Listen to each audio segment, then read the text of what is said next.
Changing your password regularly is a good practice for maintaining account security. Here is how you can change your password on Adobe. Open your web browser and navigate to the Adobe website. If you're not already signed in, click on the Sign In option and enter your credentials. Once signed in, hover over or click on your profile icon at the top right corner of the page and select Account Settings. In the Account Settings section, look for an option related to security or password settings. Look for the option to change your password and click on it. You may be required to re-enter your current password for verification purposes. Enter your current password followed by your desired new password in the provided fields. After entering your new password, you'll typically need to confirm it by entering it again in a separate field to ensure accuracy.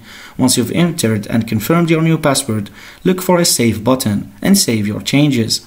Log out of your Adobe account and log back in using your new password to ensure that the change was successful. Thank you for learning how to change your password on Adobe with us. Thanks for watching and don't forget to subscribe.